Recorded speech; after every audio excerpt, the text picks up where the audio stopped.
Saya nggak berani mengatakan sesat dulu. Ini penyelewengan, kelebihan. Pertama, mengaku mengarang 500 kitab dengan bahasa Suryani yang kita tidak tahu siapa pentahsisnya, ya. Yang kedua adalah mengaku dirinya bisa tadi berkomunikasi dengan para malaikat. Sedangkan malaikat itu adalah merupakan ibadun mukramuna la ya'sunallaha ma amaruhum wa yaf'aluna ma yu'marun. Dalam Al-Qur'an Allah jelaskan malaikat adalah merupakan hamba-hamba Allah yang suci, yang tidak pernah melakukan maksiat macam-macam, dan dia hanya tunduk dengan perintah Allah. Kenapa malaikat diajak komunikasi? Kenapa malaikat bisa disuruh-suruh? Ini kan di luar logika akal nalar. Apa barangkali udah kelebihan pintarnya? Yang ketiga, ada satu lagi yang aneh, seperti tadi ditayangkan dalam TV kita, menjaga gawang neraka, luar biasa. Bayangkan, kita bisa pikir berapa panasnya neraka. Hal-hal yang semacam ini fenomena akhir zaman, nggak usah kaget. Lalu bilang, kok banyak pengikutnya? Dajjal juga nanti lebih banyak pengikutnya. Jadi kalau dia punya pengikut, nggak usah kaget. Ya, Dajjal juga nanti di akhir zaman akan lebih banyak pengikutnya. Kemudian yang keempat, mengaku keturunan Syekh Nawawi Al-Bantani.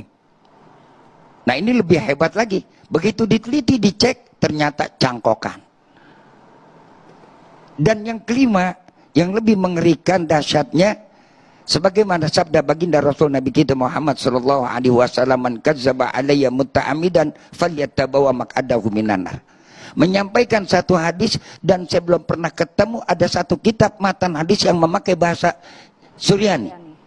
Semua matan-matan hadis menggunakan bahasa yang disampaikan oleh baginda Rasul Nabi kita Muhammad sallallahu alaihi wasallam. Ini nggak jauh bahasanya, makoli atau makroni, saya nggak ngerti.